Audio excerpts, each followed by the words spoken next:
ನಮಸ್ತೆ ಎಲ್ರಿಗೂ. ಇದು ಭಾನುವಾರ ಬೆಳಗಿನ ಮಿನಿ ವ್ಲಾಗ್. ಮನೆ ಮುಂದೆನೇ ಆರ್ಗ್ಯಾನಿಕ್ ಸೊಪ್ಪು ಯಾವ ರೀತಿ ಬೆಳೆಯೋದು ಅಂತ ತಿಳಿಸ್ಕೊಡ್ತಾ ಇದ್ದೀನಿ. ಹಾಗೆ ಬೇಸಿಗೆ ಬಿಸಿಲಿರೋದ್ರಿಂದ ನೀರಿನ ಅಭಾವ ತುಂಬ ಇರುತ್ತೆ ಎಲ್ಲ ಕಡೆ. ಇದಕ್ಕೆ ನೀರೇನಪ್ಪ ಮಾಡೋದಂದ್ರೆ ಅದಕ್ಕೂ ಸಹ ಒಂದು ಸಿಂಪಲ್ ಆಗಿ ಟಿಪ್ಸ್ನ ತಿಳಿಸ್ಕೊಡ್ತಾ ಇದ್ದೀನಿ.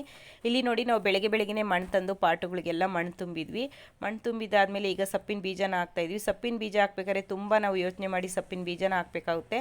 ಅಂದರೆ ಚಿಗುರೋ ಅಂತ ಸೊಪ್ಪಿನ ಬೀಜನ ಹಾಕಿದರೆ ನಮಗೆ ತುಂಬ ಯೂಸ್ಫುಲ್ ಆಗುತ್ತೆ. ಅಂದರೆ ಈ ಪಾಲಕು, ಚಕ್ಕೋತ, ಚಿಲ್ಕರ್ವೆ ಆ ಥರ ಹಾಕಿದರೆ ಚಿಗುರ್ದಂಗೆಲ್ಲ ಸೊಪ್ಪು ಕಿತ್ಕೋಬೋದು, ನಮಗೆ ತುಂಬ ಯೂಸ್ ಆಗುತ್ತೆ.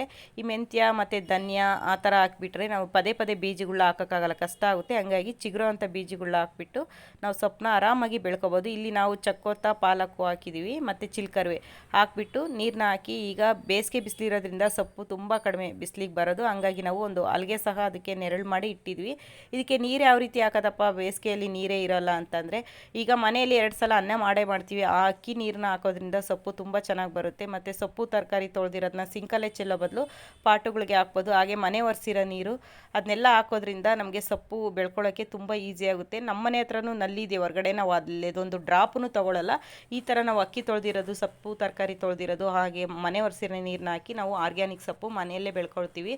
ತುಂಬ ಚೆನ್ನಾಗಿರುತ್ತೆ, ತುಂಬ ಈಸಿ. ನೀವು ಒಂದ್ಸಲ ಟ್ರೈ ಮಾಡಿ ಅಂತ ಹೇಳ್ತಾ ಇವತ್ತಿನ ಈ ವಿಡಿಯೋ ಮುಗಿಸ್ತಾ ಇದ್ದೀನಿ. Thank you for watching.